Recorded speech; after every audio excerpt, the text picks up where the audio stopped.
Hello and welcome back to study with Saurabh YouTube channel.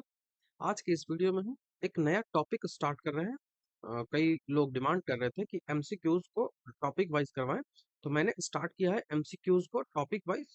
इस MCQ के सहारे हम पूरा का पूरा जितना भी थ्योरीज होता है उनको भी देखने का प्रयास करेंगे। मैं भूगोल से इसको स्टार्ट कर रहा हूँ क्योंकि भूगोल जो है वो एक कंसेप्चुअल सब्जेक्ट है। यहाँ पे कंसेप्ट की जरूरत होती है, तभी आप एमसीक्यूज होंगे वो पीवाईक्यू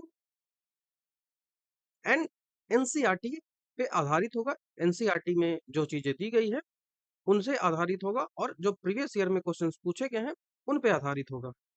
हमारा जो पहला चैप्टर है उसका नाम है भारत सामान्य परिचय। इसके बारे में हम भारत में जितना भी उससे संबंधित जनरल इंट्रोडक्शन है उसको हम इस चैप्टर्स में देखेंगे। ये जो लेक्चर होगा वो हिंदी और अंग्रेजी दोनों में होगा, तो आपको लैंग्वेज में कोई समस्या नहीं होगी। मैंने सारी चीजों को हिंदी और अंग्रेजी दोनों में लिख दिया है। ये लेक्चर पार्ट 1 होगा क्योंकि कई सारे क्वेश्चंस मुझे करने हैं और सारी चीजों को एक्सप्लेन करना है अच्छे तरीके से, जिस कारण से वीडियो लेक्चर जो होंगे वो पार्ट वाइज आएंगे। तो ये पार्ट 1 होगा। मेरा नाम सौरभ सिंह है। चलिए बिना देर किए अब वीडियो की हम शुरुआत करते हैं। ये हमारे कुछ स्टूडेंट्स हैं जिनका सिलेक्शन हुआ था। पिछला जो मेरा पेड ग्रुप चलता है टेलीग्राम पे, मैं पेड ग्रुप चलाता हूँ, तो ये पटना हाई कोर्ट असिस्टेंट जो था, एएसओ असिस्टेंट सेक्शन ऑफिसर, उनमें इनका सिलेक्शन हुआ है। मैं बता दूं, मेरे 2 पेड ग्रुप चलते हैं, तो आप यदि इंटरेस्टेड हो तो इनमें ज्वाइन कर सकते हो। पहला जो है वो बिहार विधानसभा बिहार विधानसभा के लिए पहला चलता है, जिसमें एएसओ और एसीटी की जो पोस्ट है उसमें प्रीलिम और मेंस दोनों की तैयारी चलती है। इसका जो मिनिमम फी है उसको पे कर कर आप ज्वाइन कर सकते हो, या फिर इस बैच के बारे में जानकारी लेने के लिए आप मेरे नंबर है उस पर बता सकते हो, या फिर आप मेरे टेलीग्राम पे मुझसे बात कर सकते हो। कोई भी इन्फॉर्मेशन चाहिए तो आप ले सकते हो। और दूसरा मेरा पेड कोर्स है वो सिविल कोर्ट के लिए है। सिविल कोर्ट क्लर्क का एग्जाम आने वाला है, आप जानते हैं इलेक्शन बाद संभावनाएं हैं कि इसके एग्जाम ले लिया जाए। तो इसके लिए प्रारंभिक और मुख्य परीक्षा दोनों की तैयारी हम करवाएंगे पेड कोर्स में। तो उसके बारे में यहाँ पे जानकारी दी गई है। विशेष जानकारी के लिए आप मेरे जो नंबर्स दिए गए हैं उन पे आप कॉल कर सकते हो। 9471 नंबर आप लिख लोगे, 9471 96 58 40। इस पे कॉल मत करिएगा, कॉल लगेगा नहीं। तो कॉल नहीं करना है इस पे। आप टेलीग्राम पे आ सकते हो या फिर आप इस नंबर पे व्हाट्सअप करके मुझसे जानकारी ले सकते हो। यदि आप इंटरेस्टेड हो तो फिर इसमें ज्वाइन कर सकते हो। और सिलेक्शन तो होता ही है, यदि आप मेहनत करोगे तो सिलेक्शन आपका होगा ही, चाहे आप यहाँ पढ़ो चाहे आप कहीं भी पढ़ो। तो हम पहले क्वेश्चन से अपने जो वीडियो है उसकी शुरुआत कर लेते हैं। तो सबसे पहला सवाल हमसे पूछ रहा है कि भारत का अनुमानित देशांतरीय विस्तार कितना है। पूछ रहा है कि लॉन्गिट्यूनल एक्सटेंड जो है वो इंडिया का कितना है। ये अर्थ है, ये अर्थ मानोगे तो यहाँ पे 2 लाइनें खींची गई हैं। ठीक है, यहाँ पे 2 लाइनें खींची गई हैं। ये कोई रियल लाइनें नहीं है, ये इमेजिनरी लाइनें हैं। ये सिर्फ स्टडी पर्पज से खींची गई हैं, जिनसे हम चीजों को आसानी से स्टडी कर सके। तो ये जो लाइन है उसको अक्षांश रेखा बोलते हैं। ठीक है, ये जो लाइनें हैं उसको अक्षांश रेखा बोलते हैं। और इसी तरह से ये जो पोल है, पोल से एक और लाइन खींची जाती है, वो इस तरह से खींची जाती है। ठीक है, तो ये जो लाइन होती है इसको देशांतर बोलते हैं। ठीक है, इसको देशांतर बोलते हैं। तो ये लॉन्गिट्यूनल हो गया। जो लंबी लंबी लाइनें हो जाएगी वो लॉन्गिट्यूनल होगी, और जो लेटी लेटी लाइनें होंगी वो लैटिट्यूड होंगी। तो लैटिट्यूड कौन सी होगी? तो लंबी लंबी जो लाइनें हैं वो लॉन्गिट्यूड है, मतलब लॉन्गिट्यूड देशांतर हो गया।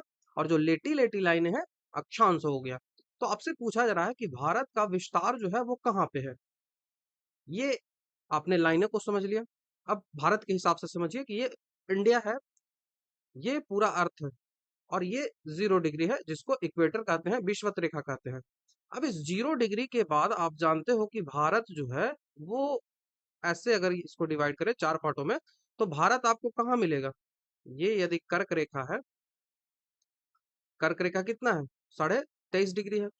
तो ये यदि कर्क रेखा है तो कर्क रेखा भारत के बीचों बीच से लगभग गुजरती है, तो यहाँ पे कहीं भारत होगा। तो एक लाइन यहाँ भी तो आई होगी भारत की, और एक लाइन यहाँ भी तो आई होगी भारत की।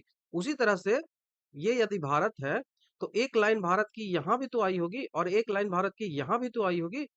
ये देशांतरीय जो रेखा है, वो ऐसे-ऐसे करके जब बढ़ते चली जा रही है, तो कहीं न कहीं वो भारत से तो टकराई होगी।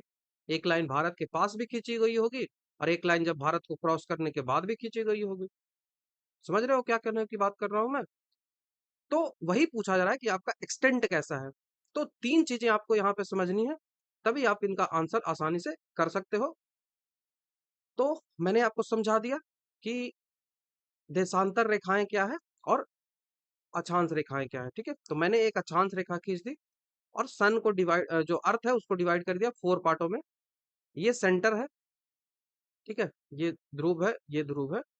तो इससे यदि ऊपर आप जाते हो तो इसको बोलोगे कि नॉर्थ है, इसको बोलोगे साउथ है, और इसको बोलोगे ईस्ट है, इसको बोलोगे वेस्ट है। तो अब भारत कहाँ पे है? तो भारत यहाँ पे है। तो इसकी लाइन कौन-सी रहेगी? इसकी लाइन हमेशा होगी कौन-सी? तो ईस्ट होगी। इसकी जो देशांतरीय लाइन होगी, वो हमेशा ईस्ट होगी, ये याद रखना है। और उसके बाद इसका जो अक्षांशीय लाइन होगा, वो इस तरह से जाएगा, तो अक्षांशीय लाइन हमेशा कैसा होगा? हमेशा इसका अक्षांशीय लाइन नॉर्थ होगा। तो ईस्ट और नॉर्थ होगा इसका लाइन। अब हम देखने का प्रयास करते हैं कि ये कौन-सी डिग्री पे है। ये 0 डिग्री होता है।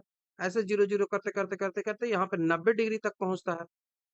तो अब हमने तो लोकेशन डिसाइड कर लिया, जो डायरेक्शन है वो डिसाइड कर लिया कि ईस्ट में होगा और नॉर्थ में होगा। अब हम डिसाइड करेंगे कि इसका जो क्या एक्सटेंट होगा, कौन-सी लाइन यहाँ पे आएगी। तो इसका जो आंसर होगा वो होगा 68 डिग्री 60 मिनट से लेके 47 डिग्री 25 मिनट पूर्व। पूर्व क्यों? ये मैंने बताया पूर्व क्यों, भारत किधर है? भारत पूर्व की ओर है। तो पूर्व समझ में आया? तो ये पूर्व में है, और अक्षांशीय विस्तार जब पूछेगा तो वो कैसा है? वो नॉर्थ में है। समझ में आया? जो चीज़ें मैंने समझाई? तो इसका आंसर हो जाएगा 67 डिग्री 7 मिनट से लेके 97 डिग्री 25 मिनट पूर्व की ओर। ठीक है? ये भी देखिए सेम ऑप्शन है। वेस्ट टू वेस्ट, तो वेस्ट कैसे होगा? इधर रहेगा तब ना वेस्ट होगा, तो ये गलत हो जाएगा। ठीक है? और ये कैसा है? ये 8 डिग्री 4 मिनट से लेके 37 डिग्री 6 मिनट तक। तो ये भारत का अक्षांशीय विस्तार है। यहाँ से लेके कन्याकुमारी है, वहां से 8 स्टार्ट होता है, और ये कश्मीर जो है, यहाँ पे जाके 37 डिग्री 6 मिनट खत्म होता है। तो ये कैसा होगा? ये मैंने बताया, ये नॉर्थ होगा। नीचे से भी नॉर्थ होगा, ऊपर भी नॉर्थ होगा। दोनों जगह नॉर्थ होगा, तो ये वाला हो जाएगा अक्षांशीय विस्तार। ये अक्षांशीय विस्तार हो जाएगा। ये लैटिट्यूड हो जाएगा, और ऊपर वाला जो होगा वो लॉन्गिट्यूड हो जाएगा। ऑप्शन नंबर ए होगा जो लॉन्गिट्यूड होगा, और ये लैटिट्यूड होगा। तो आशा करता हूँ आपको ये क्लियर हो गया होगा। देखिए, मैंने मैप से भी आपको दिखा दिया है कि ये जो लाइन है, ये तो कहीं जब अर्थ है, तो ऐसे-ऐसे जब लाइन खींचते चले जा रहे हैं हम ऊपर की ओर, तो कहीं तो वो भारत के पास आ रहा होगा। यहाँ पे भारत है, तो कहीं तो भारत के पास आया होगा। तो देखिए, पहला जो लाइन है, वो ए वाली भारत के पास आई, और ये वाली आई, तो इसी को बोलते हैं 8 डिग्री 4 मिनट।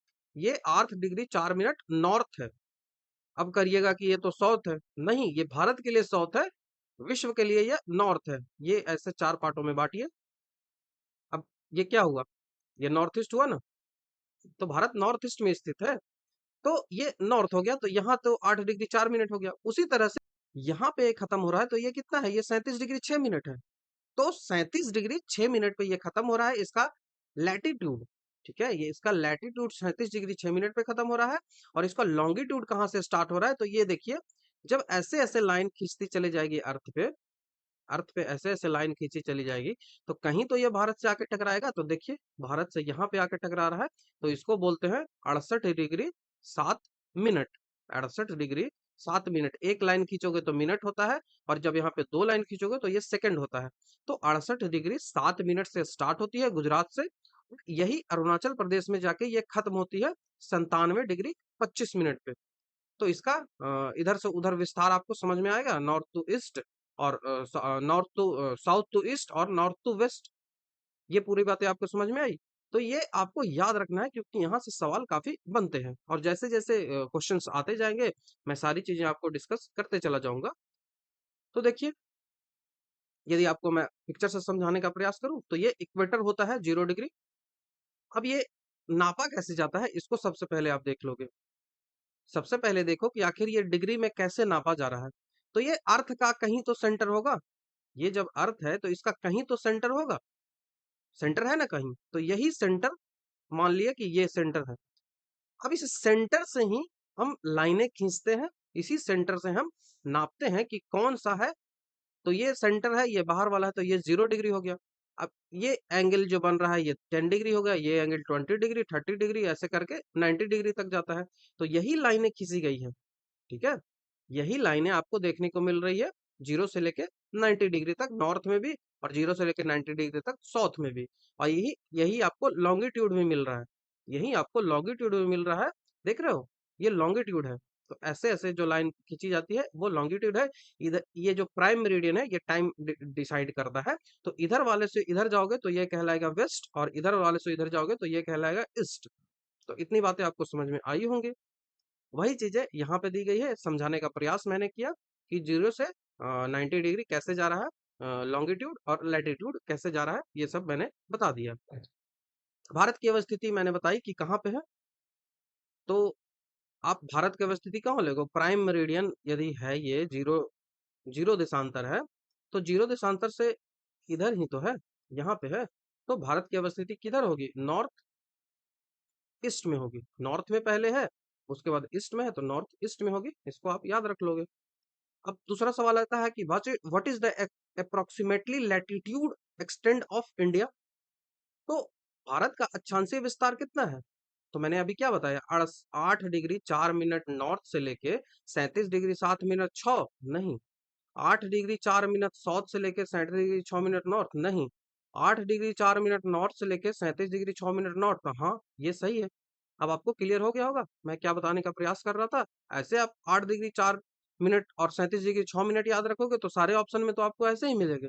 तो आपको डायरेक्शन भी याद रखना है, कौन? तो नॉर्थ होगा, ठीक है? तो ऑप्शन नंबर सी यहाँ से आंसर बन जाएगा। नेक्स्ट सवाल है कि कौन सा अक्षांश जो है, कौन सा जो लॉन्गिट्यूड है, लॉन्गिट्यूड बोल रहा हूँ, कौन सा लैटिट्यूड है जो भारत के सबसे दक्षिण बिंदु से होकर गुजरता है? भारत का सबसे दक्षिण कौन सा है? कन्याकुमारी।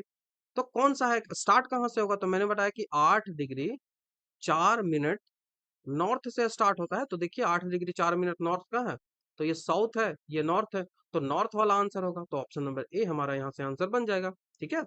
सारी चीजें आसान हो जाएगी जब एक बार चीजों को आप समझ लोगे। नेक्स्ट सवाल है कि भारत का सबसे पश्चिम बिंदु लगभग कहाँ स्थित है? भारत ये है, इसका सबसे पश्चिम बिंदु यहाँ पे कहीं होगा, गुजरात पे। तो ये कितना डिग्री होगा? तो मैंने बताया कि ये 67 डिग्री 7 मिनट है। ये 67 बोल रहा हूँ, 68 डिग्री 60 मिनट है। तो 68 डिग्री 60 मिनट क्या? ईस्ट, नॉर्थ, वेस्ट या फिर साउथ, कौन सा? तो ये ऐसे ऐसे लाइन आ रही है, और जीरो मेरिडियन के बाद यहाँ पे ऐसे है, तो ये किधर है? ये ईस्ट की ओर है। तो 68 डिग्री 7 मिनट पूर्व हो जाएगा, ठीक है? 68 डिग्री 60 मिनट इसका पूर्व आंसर होगा। तो ऑप्शन नंबर ए हमारा यहाँ से आंसर बनेगा। नेक्स्ट क्वेश्चन है कि भारत के पूर्वी से पश्चिम तक अनुमानित लंबाई कितनी है? ये देखिए, ये ऐसे भारत है, तो गुजरात से लेके अरुणाचल प्रदेश तक की जो लेंथ है वो आपसे पूछी जा रही है। तो ये कितनी होती है ये आप जानते होंगे, ये 3200 किलोमीटर होती है। तो ऑप्शन नंबर बी हमारा यहाँ से आंसर बन जाएगा। नेक्स्ट सवाल है कि भारत का सबसे पूर्वोत्तर बिंदु किस राज्य में स्थित है? ये है, तो सबसे पूरब कौन सा है? सबसे पूरब अरुणाचल प्रदेश है। तो अरुणाचल प्रदेश सबसे पूरब हो जाएगा, और इधर वाला सबसे वेस्ट हो जाएगा। तो ये वेस्ट जो है वो कहाँ है? तो ये गुजरात में है। और जो ईस्ट है वो कहाँ है? तो अरुणाचल में है। हमसे पूछा रहा है कि सबसे पूर्वोत्तर बिंदु कौन सा है, तो वो अरुणाचल प्रदेश में है। इसको हो गई होगी। देखिए स्ट्रीम पॉइंट ऑफ इंडिया कौन कौन से है, तो मैंने बताया कि कौन सा है, ये ये 97 डिग्री हो जाएगा। तो ये अरुणाचल प्रदेश का सबसे पूर्वी है। तो ये जो होता है इसको किबूती बोलते हैं। और ये जो वेस्ट का है, गुजरात वाला जो पार्ट है, उसको गौरी मोती बोलते हैं, जो कि वेस्टर्न का सबसे है। उसी तरह से जो साउथ का सबसे नीचे का पार्ट है, जो 8 डिग्री 4 मिनट आपने देखा, वो कौन सा है? तो वो कन्याकुमारी है। और उसी तरह से जो नॉर्थ है उसका सबसे जो ऊपर का पार्ट है कौन? तो वो लद्दाख में आता है। ये लद्दाख में आता है। और कौन सा आएगा? तो वो इंदिरा कॉल आएगा, ठीक है? वो इंदिरा कॉल आएगा। और बात आपको ये याद रखनी है कि ये तो भारत है, भारत का एक्सटेंड तो आपने यहाँ से देख लिया, इतना भारत का एक्सटेंड देखा, लेकिन आप जानते हैं कि अंडमान एंड निकोबार आइलैंड है, ये भी भारत का ही है। तो इसका भी तो लेके चलना पड़ेगा भारत में, तो इसका जो एक्सटेंट यहाँ पे आएगा कहीं, यहाँ से इसकी गुजरेगी, तो ये जो यहाँ से गुजरेगी इसका भी तो कुछ होगा, तो ये है 6 डिग्री 4 मिनट, ये है 6 डिग्री 4 मिनट। तो इसको याद रखेंगे, तो 6 डिग्री 4 मिनट को बोलते हैं इंदिरा पॉइंट। ये जो इंदिरा पॉइंट है, ये 2004 में जब सुनामी आई थी अंडमान एंड निकोबार में, तो ये पॉइंट जो है वो डूब गया था। तो अभी भी इसी को मानते हैं कि सबसे साउथ का पॉइंट है, लेकिन ये पॉइंट डूब चुका है, ये समुद्र में चला गया है। तो आपको सारी चीजें याद रखनी है, 4 पॉइंट्स याद रखने हैं वहां से, और यहाँ से ये याद रखनी है, इसका एक्सटेंड कितना से कितना है, इसकी लेंथ यहाँ से ऐसे कितने हैं, ऐसे कितनी है देखने को मिल रही है पूरब से पश्चिम की ओर। ऐसे यदि मैं एक लाइन ड्रॉ कर दूं, और इसको मान लो कि ये गुजरात है, और इसको मान लो कि ये अरुणाचल प्रदेश है, इसको मान लो लद्दाख है, इसको मान लो तमिलनाडु है, तो ये वाली जो लाइन है ईस्ट टू वेस्ट, मतलब कि गुजरात से लेकर अरुणाचल प्रदेश, इसका लेंथ क्या है, इसको यदि नापेंगे तो कितना है, तो एग्जैक्ट आपको याद रखना है 2933 किलोमीटर, 2933 किलोमीटर। वही यदि हम साउथ से नॉर्थ से साउथ की ओर नापेंगे, तो ये चलेगा कहाँ से, तो लद्दाख से लेके कन्याकुमारी तक। तो इसकी लेंथ क्या है, तो इसको मैंने एग्जैक्ट आपको याद रखना है, मैंने 3200 बताया था, लेकिन आपको याद रखना है 3214 किलोमीटर। ठीक है, 3214 किलोमीटर। इसका डिफरेंस भी आपसे पूछा जा सकता है, तो ये तो आप आसानी से डिफरेंस इसका घटा कर लिख सकते हो कि 281 किलोमीटर का डिफरेंस है। जब एग्जाम के क्वेश्चंस को टफ किया जाता है, तो इस तरह से सवाल पूछे जा सकते हैं, तो ये आपको याद रखना है, यहाँ से सवाल बनते हैं। ठीक है, नेक्स्ट सवाल पूछा जाए कि भारत का सबसे दक्षिणतम बिंदु किस नाम से जाना जाता है। तो भारत का सबसे दक्षिणतम बिंदु मैंने आपको क्या बताया था, केप कोमरीन है, या फिर इंदिरा पॉइंट है, या फिर कन्याकुमारी है, या फिर रामेश्वरम है। तो कन्याकुमारी तो 8 डिग्री 4 मिनट ही है, लेकिन केप कोमरीन कहाँ है, तो केप कोमरीन हो जाएगा, कन्याकुमारी को ही अलग अलग नाम है, कन्याकुमारी का डिफरेंट डिफरेंट नाम है, तो उसी में केप कोमरीन उसका नाम है। तो यहाँ से इंदिरा पॉइंट आंसर होगा, क्योंकि ये कहाँ है, तो ये कार निकोबार में है। ठीक है, अंडमान एंड निकोबार का पार्ट है एक, तो वहीं पे ये है इंदिरा पॉइंट, जो कि 2004 में सुनामी आया था तो वो हट गया था, तो ये 6 डिग्री है, 6 डिग्री 4 मिनट। तो ऑप्शन नंबर बी ही हमारा यहाँ से आंसर बन जाएगा, इंदिरा पॉइंट। जो साउथर्न मोस्ट पॉइंट है वो इंदिरा पॉइंट हो जाएगा। आपसे पूछा रहा है कि भारत का देशांतरीय विस्तार को कितने समय क्षेत्रों में विभाजित किया गया है। ठीक है, ये कोई कंट्री है, उसको मैं अच्छे से बना दूं, ये है। ठीक है, तो मैंने बोला कि ये कोई यहाँ पे लाइन है, ये 0 हो गया। अब इससे आगे बढ़ती चली जाएगी लाइनें, तो उसका 1 डिग्री 2 डिग्री ऐसे चलता चला जाएगा। तो कहीं 67 आया था, तब तो भारत आया था। तो ये जो 0 है, इसको बोलते हैं कि ये टाइम जोन है, टाइम लाइन है, जीएमटी इसको बोलते हैं, ग्रीनविच टाइम लाइन, क्योंकि ये ग्रीनविच के बाद आता है। ठीक है, ग्रीनविच लंदन है वहां पे है, तो ये टाइम जोन है। तो ऐसे ही भारत को भी टाइम जोनों में डिवाइडेड किया गया है। भारत का जो देशांतरीय विस्तार है वो भी तो टाइम जोन में डिवाइड होगा। ये यदि भारत को मानेंगे, तो इसमें भी तो कहीं यहाँ पे होगा और कहीं यहाँ पे होगा, तो टाइम जोन होगा।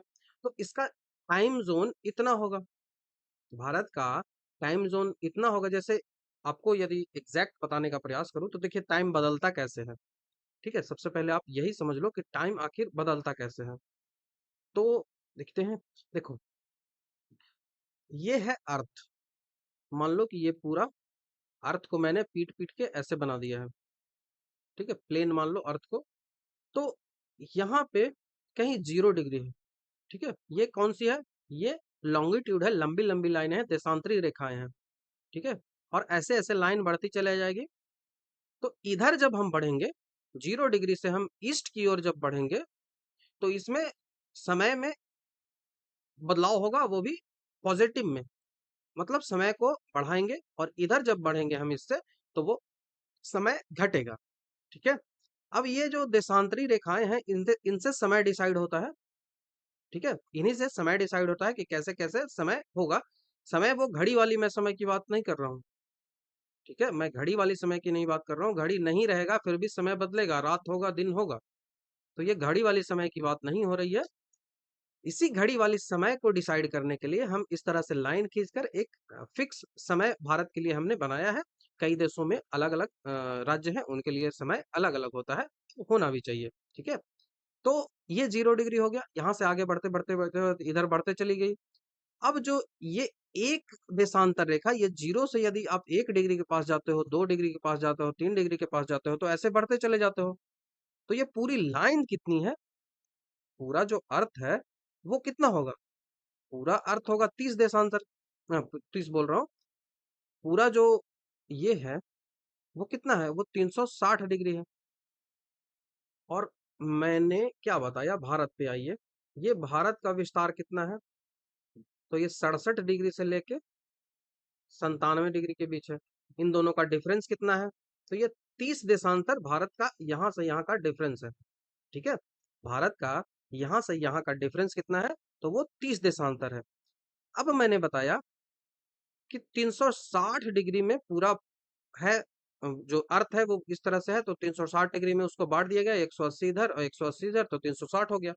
ये जो लाइनें हैं, इधर भी तो गई तो 180 बनेगी, इधर भी तो गई तो 180 बनेगी, तो टोटल 360 होगा। तो 360 लाइन है, तब हम कह रहे हैं कि 24 घंटा हो रहा है। 360 लाइन है, तो कह रहे हैं कि 24 घंटा हो रहा है। 1 डिग्री यदि बदलाव हम इसमें करेंगे, 360 डिग्री में 24 घंटा होता है, तो 1 डिग्री में क्या होगा? तो 1 डिग्री में होगा 24 घंटा, 24 घंटा को यदि हम मिनट में बदल दें तो 1440 मिनट हो जाएगा। तो 1440 मिनट बटा 360 घंटा, 360 डिग्री, ठीक है? ये आ जाएगा। तो 1 डिग्री का वैल्यू यही है। तो 1 डिग्री यदि आप चलते हो तो आपका जो टाइम है वो 4 मिनट बढ़ेगा। 1 डिग्री यदि आप चलते हो तो आपका जो टाइम है वो 4 मिनट बढ़ेगा, ठीक है? और यदि आप 15 डिग्री चल लेते हो तो आपका जो टाइम है वो 60 मिनट बढ़ेगा, मतलब कि 1 आवर बढ़ेगा। तो ये जो देशांतर रेखाएँ हैं 0 से लेके बढ़ते चली जा रही हैं, तो टाइम कितना बढ़ता है? टाइम बढ़ता है 1 डिग्री बढ़ने पे 4 मिनट। 1 डिग्री जब आप बढ़ते हो तो टाइम जो है वो 4 मिनट बढ़ती है। हमने कितना बढ़ लिया?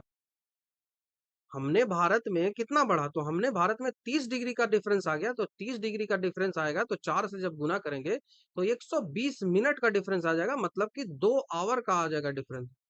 तो जब गुजरात में जब 7 बज रहा होगा, तो अरुणाचल प्रदेश में भी टाइम तो 7 ही बज रहा होगा, लेकिन यहाँ पे 7 बजे आपको क्या मिलेगी? तो यहाँ पे 7 बजे आपको धूप दिखेगी, कि धूप उगा हुआ है, अभी शाम के 7 बजे धूप निकले हुए हैं, लेकिन शाम के 7 बजे अरुणाचल प्रदेश में रात हो गई है। तो डिफरेंस ऐसे होता है, समय में डिफरेंस नहीं है। समय में डिफरेंस क्यों नहीं है? क्योंकि भारत ने क्या डिसाइड किया? भारत ने डिसाइड किया कि हम एक टाइम जोन रखेंगे। हम टाइम जोन अपना एक रखेंगे जो कि एकदम बीच-बीच से गुजरे, जो कि एकदम बीच से भारत को डिवाइड कर दे, और उसीलिए हमने 82.5 डिग्री को रखा कि ये हमारा बीच का बीच टाइम जोन है। जिस तरह से 0 डिग्री टाइम जोन है, उसी तरह से भारत का टाइम जोन हमने 82.5 डिग्री रखा। क्यों? क्योंकि टाइम में डिफरेंस ना आए, यहाँ का टाइम और यहाँ का टाइम जो है वो अलग-अलग ना दिखाया जाए, दोनों का टाइम सेम हो। ऐसा क्यों? ऐसा इसलिए कि भारत का ये जो विस्तार है वो ज़्यादा नहीं है, ये मात्र 30 डिग्री का ही विस्तार है। लेकिन यदि आप रसिया को देखोगे, तो रसिया का कहाँ? रसिया का ऐसे इतना बड़ा पार्ट है, तो यहाँ पे तो डिफरेंस काफ़ी अधिक मिलेगा। तो इस कारण से जो रसिया होते हैं और अदर जो कंट्रीज होते हैं, वहाँ टाइम ज़ोन आपको ज़्यादा देखने को मिलेगा। यदि मैं टाइम ज़ोनों की बात करूँ कि सबसे अधिक टाइम ज़ोन आपको कहाँ मिलेगा, तो टाइम ज़ोन सबसे अधिक मिलता है फ्रांस में, ठीक है? फ्रांस में आपको 13 टाइम ज़ोन मिलेंगे, फ्रांस में आपको 13 टाइम ज़ोन मिलेंगे। उसके बाद आता है यूएसए। यूएसए जो है वहाँ पे आपको 11 टाइम ज़ोन मिलेंगे, और रसिया जो है, रूस जो है, वहाँ पे भी आपको 11 टाइम ज़ोन मिलेंगे। तो ये टाइम ज़ोन क्यों एक से अधिक होता है? क्योंकि टाइम में काफ़ी डिफरेंस हो जाता है, क्योंकि उनका जो कंट्री है, वो इस तरह से फैला हुआ है। उनका जो लॉन्गिट्यूडनल जो विस्तार है, लॉन्गिट्यूडनल एक्सटेंड है, वो ज़्यादा है, जिस कारण से उनका जो टाइम है वो डिफरेंट हो जाता है। यहाँ पे रात है तो यहाँ पे दिन हो जाता है, तो टाइमिंग तो चेंज रखनी ही पड़ेगी। अब यहाँ पे यदि एक टाइम रख लिया जाए रसिया के द्वारा, रसिया कहे कि हम एक ही टाइम रखेंगे, तो रसिया का जो वेस्ट का पार्ट है, वहां जब 7 बज रहे होंगे शाम के, तो वहां धूप निकले हुई रहे, 7 शाम के शाम हो रहे होंगे, तो ये जो यहाँ वाली जो पार्ट है, यहाँ यदि 7 बजे होंगे तो यहाँ धूप निकली होगी। तो काफ़ी डिफरेंस हो जाता है, सुबह हो जाएगी यहाँ। तो इस डिफरेंस को खत्म करने के लिए टाइम ज़ोनों में, कई सारे टाइम ज़ोनों में डिवाइड किया गया है। तो रसिया को डिवाइड किया गया है 11 टाइम ज़ोनों में, यूएसए को डिवाइड किया गया है 11 टाइम ज़ोनों में, और फ्रांस को डिवाइड किया गया है 13 टाइम ज़ोनों में, और भारत को डिवाइड किया गया है 1 टाइम ज़ोन में। तो हमारा सवाल यही था कि longitudinal extent of India is divided into how many time zone? तो भारत में 1 टाइम ज़ोन बस 82.5 डिग्री को बनाया गया है। तो ऑप्शन नंबर ए हमारा यहाँ से आंसर बन जाएगा। ठीक है? ये देखिए, भारत आएगा कहीं तो एक्सटेंड करेगा, तो ये 68 डिग्री हो गया, और यहाँ पे 97 डिग्री पे खत्म हो रहा है। तो बीच का पार्ट क्या होगा? तो बीच का होगा 82.5 डिग्री। तो इसी कारण से 82.5 डिग्री को मान लिया है कि ये भारत का टाइम जोन है। तो दो सवाल आ रहा है, आप देख रहे हैं कि GMT+5, या फिर आप अपने जो मोबाइल है वहां पे देखते होंगे कि GMT लिखा हुआ है हर बार, और उसके बाद +5 लिखा हुआ होगा। तो इसका मतलब होता है ग्रीनविच मीन टाइम। ग्रीनविच एक इंग्लैंड का जगह है, तो वहीं से 0 डिग्री वहीं होती है, जिस कारण से ये जो है वो ग्रीनविच मीन टाइम कहा जाता है। तो ये भारत से कितनी दूर है? जैसे मैं एक फ्लैट कर रहा हूँ, अर्थ जो है उसको मैं फ्लैट बना दे रहा हूँ, ये अर्थ है, ठीक है, और यहाँ पे ये 0 डिग्री है, ये ग्रीनविच मीन टाइम है, और ये भारत है, ये भारत का देशांतर है, जो कि कहा कितना है, बीच वाले में मान रहा हूँ, ये 82.5 डिग्री है। ठीक है, भारत का मैं 82.5 डिग्री मान रहा हूँ। अब ये जो 82.5 डिग्री है, ये इतना से कितना दूर हो गया? ये 82.5 डिग्री हो गया। ये कितना दूर हुआ? ये 82.5 डिग्री हो गया। तो 1 डिग्री में मैंने क्या बोला कि 1 डिग्री में 4 मिनट टाइम बढ़ता है। तो 82.5 डिग्री में कितना मिनट बढ़ेगा? तो आप जब कैलकुलेट करोगे तो ये 5.5 घंटा बढ़ेगा। ठीक है, 5.5 घंटा बढ़ेगा, पॉजिटिव होगा। क्यों? क्योंकि जीरो से जब ईस्ट की ओर जाते हैं तो पॉजिटिव टाइम होता है, वेस्ट की ओर जाते हैं तो नेगेटिव टाइम होता है, घटाना पड़ेगा। तो इसीलिए जब इंग्लैंड में 5 बज रहा होगा, तो हम इसमें 5.5 घंटा और जोड़ देंगे, बोलेंगे कि 10:30 हमारे यहाँ बज रहा है। तो टाइम जोन यहीं से डिवाइड होता है। अब चूंकि भारत का टाइम जोन अलग अलग ना हो, यहाँ पे 7 बजे तो यहाँ पे 5 बजे, क्योंकि 2 घंटे का डिफरेंस मैंने देखा, 30 डिग्री का डिफरेंस था दोनों के बीच में।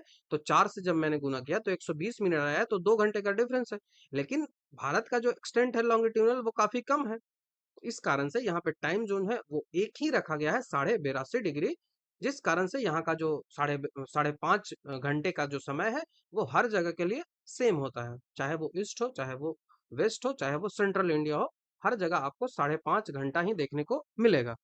ठीक है, हर जगह आपको जो टाइम डिफरेंस है वो 5.5 घंटा ही मिलेगा, ये आपको याद रखना है।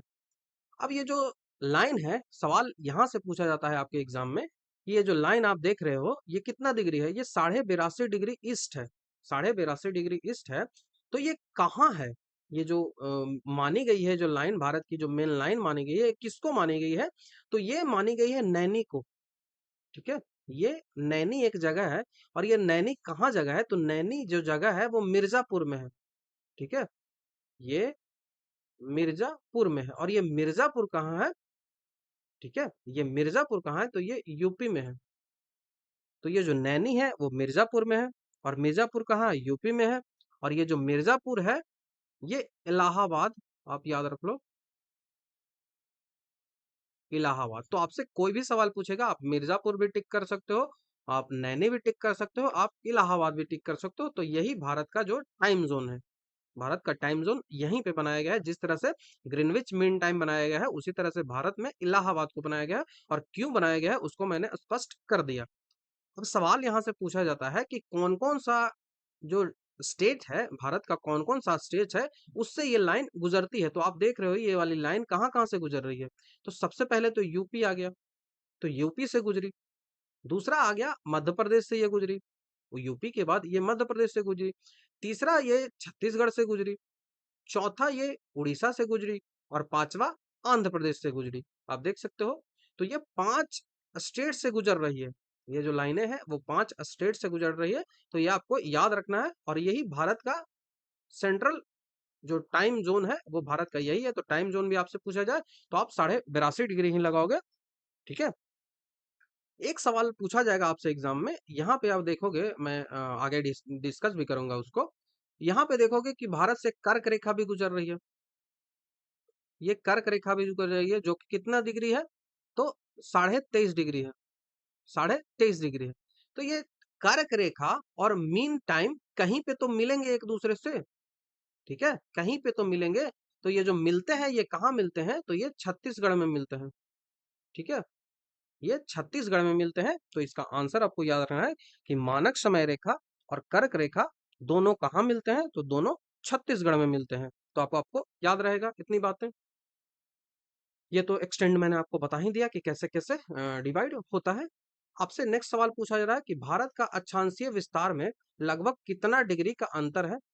अक्षांश मतलब क्या होता है, लैटिट्यूड, लैटिट्यूड मतलब लेटी लेटी लाइनें, लेटी लेटी लाइनें ऐसे ऐसे है। तो ये भारत है, तो यहाँ पे लाइनें कितनी है, ये 8 डिग्री है। यहाँ पे लाइनें कितनी है, ये 37 डिग्री है। तो दोनों के बीच का डिफरेंस कितना आएगा, तो 8 में से जब 37 घटाओगे तो 30 के आसपास आएगा। तो 30 आप यहाँ से आंसर लगा सकते हो।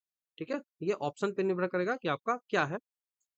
नेक्स्ट पूछा जा रहा है कि भारत का देशांतरीय विस्तार में लगभग कितने डिग्री का विस्तार है, जो approximately degree of longitudinal extend of India, जो लॉन्गिट्यूनल एक्सटेंड है इंडिया का, उसका कितना है, तो वो मैंने 30 ही बताया था। तो ऑप्शन नंबर बी हमारा यहाँ से आंसर हो जाएगा। नेक्स्ट है कि भारत की मुख्य भूमि कितनी डिग्री उत्तरी अक्षांश से आरंभ होती है। भारत की मुख्य भूमि कितनी डिग्री उत्तरी अक्षांश से स्टार्ट होती है, तो ये 8 डिग्री। ठीक है, ये 8 डिग्री उत्तरी अक्षांश से स्टार्ट होती है। और यदि मुख्य भूमि ना पूछकर अंडमान निकोबार की बात कर दी तो ये 6 डिग्री से स्टार्ट होती है। तो आपको यहाँ पे तो 8 डिग्री 4 मिनट लगाना है, लेकिन जब मुख्य भूमि ना पूछे तो ये 6 डिग्री आप लगाओगे जब अंडमान निकोबार की बात करें। नेक्स्ट पूछा जा रहा है कि भारत का अक्षांशीय रेखा, कौन सा अक्षांशीय रेखा भारत को 2 बराबर भागों में डिवाइड करती है। अक्षांश की आपसे बात कर रहा है, लैटिट्यूड की बात कर रहा है।